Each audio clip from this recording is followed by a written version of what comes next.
was a day, actually, it's maybe Wednesday. So I felt uncomfortable, feeling ill. I'm feeling not very good.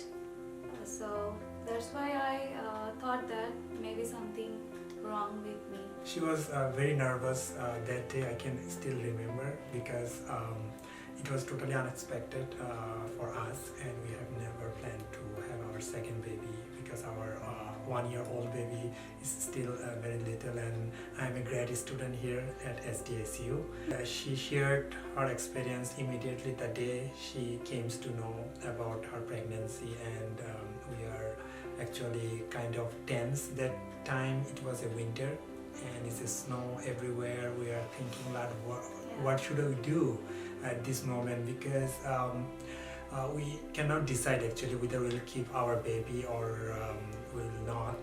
I was going through the internet and I'm searching, and suddenly I found that there was an option one who is actually working in Brookings. There was an office, and there I just read the caption, option one, which actually attracted me a lot because we are actually having no option. And option one, I told that I got something which named option one. It might be a place where we can get a solution, at least an expert advice, which we need badly that time.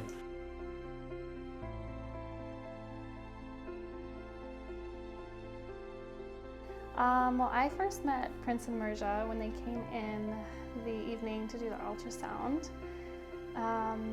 There was an appointment booked through the helpline center, and so when I got here I checked it, and I saw that it was an ultrasound, and so I texted Danny and said, hey, can you come for an ultrasound?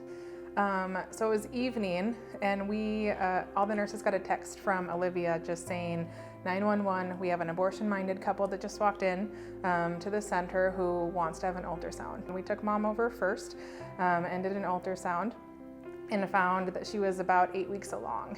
And so that's big enough on the ultrasound machine to see a little baby spinning in there and moving arms and legs and seeing a heartbeat and just how precious that is. Mom seemed really, really emotionally shut off during the ultrasound. Like she didn't want to connect with what was going on the screen. So then we brought Dad in to see the ultrasound as well.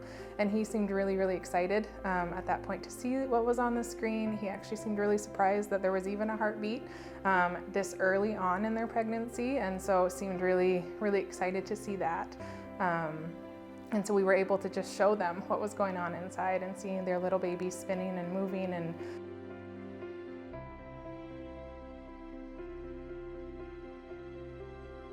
the nurse confirmed that she is pregnant, and when we are looking at the ultrasound,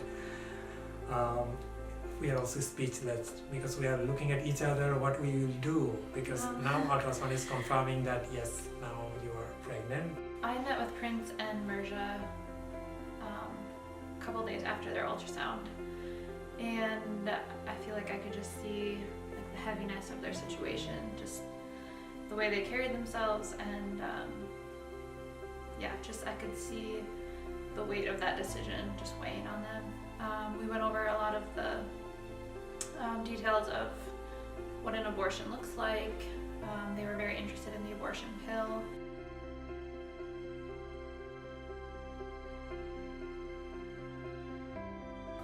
Please think about the option. Don't go for the abortion.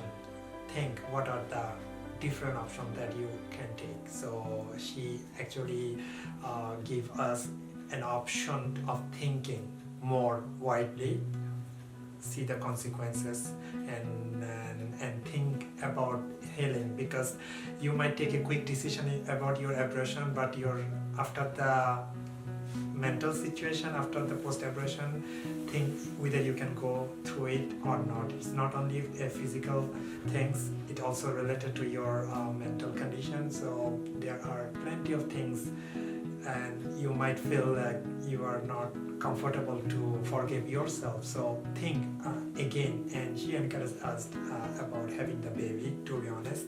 And I also was like quite convinced that why not we try.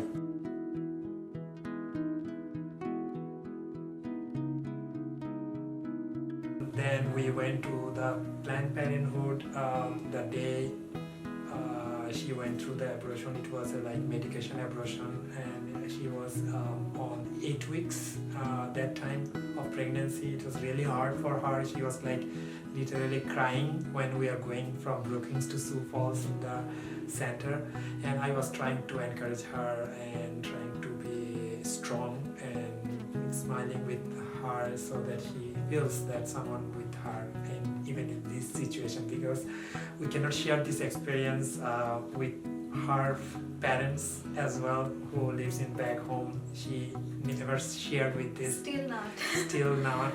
And she thinks that this is not a news or such an event you can share with other people. But she went through the abortion in the first day because she had her first pill in the day, and she has 24 hours time before she go for the next pill, and still she can decide. And still Elisa asked us a last SMS through one more time to think, because we still have a time. Then I again asked her, what do you think? And what do you think? I asked 3 times to her whether you are feeling any pressure or not, whether you will feel guilty after 1 week or after a few days or not. Then there is no way you can actually forgive yourself, because still you have a time to decide. 24 hours she is thinking, and actually that time went in such a bad way, like we even don't know we had our lunch or dinner or not, because we forgot to eat. We keep thinking, planning, or deciding whether we'll keep this baby or not. So finally, I should say, unfortunately, she cannot decide to keep, and we are sorry to say that she went through the abortion and she had her second pill in the next day.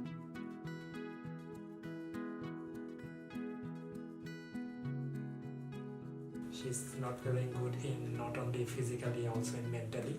She seems very down that time. So that time I'm just thinking, what should I do to encourage her, because I'm trying to motivate her through the things she likes, like even food, like pizza, offering her to go shopping. She loves to go and do some online shopping. Also want to visit like malls around, but still she is not enjoying anything at all. I can understand that one as well. And in the meantime, I'm also not feeling good because I'm a bit upset, but I know that this is our decision. No one is forcing us to do anything. With that relief comes an onslaught of a whole nother big ball of problems, and I believe that they were experiencing that because they were so heavy with so many questions now that they never had before, and you could tell that there was just such a heaviness. The connection started with the option 1 when I again emailed to Elisa to let her know that yes, we are actually done with the abortion, but still we are going through some mental dilemma, I should say. What should we do at that moment? So Elisa then offered us a tremendous support, mental support. She told us, why don't you come to the center, we talk. There are layers of hurt with abortion. It's not just that mom and that dad. It's the nurse who did the ultrasound and watched that baby, that heartbeat, knowing that they're not here anymore. And that's still something that breaks my heart. Alicia said, but I'm meeting with them again. They're coming back. They want to come back and meet with us again. And so that for me was such a cool thing to see how God, even in the midst of that broken situation and the brokenness of just the sadness of abortion,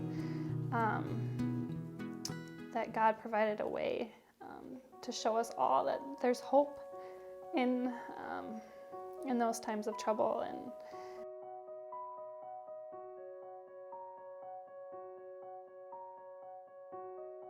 then we came to the center, we talked about the experience, and she tried to encourage us. This is like a first step of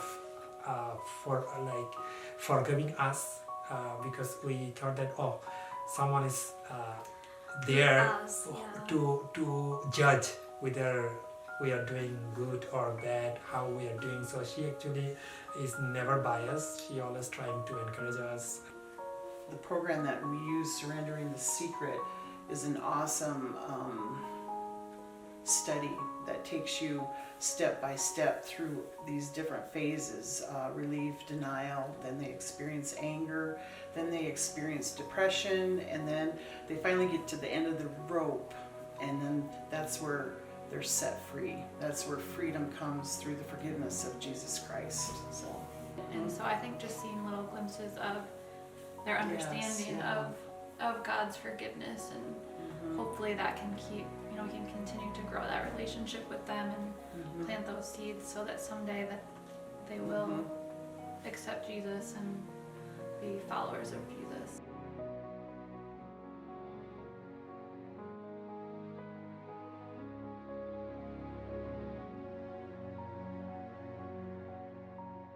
And towards the end of the study, we write letters to our unborn babies. Just kind of, it can be however, if you want to express remorse or however you want to do it. There's no right or wrong way. And that week, I wasn't really sure what to expect because they weren't always, like I said, always very interactive with us. So sometimes I didn't know, what was going to come of the meeting. But Karen and I went first reading our own letters, and then Mirja read her letter, and it was just like... Oh, it just... we were both crying. Yeah, it was very impactful. Very touching. Yeah.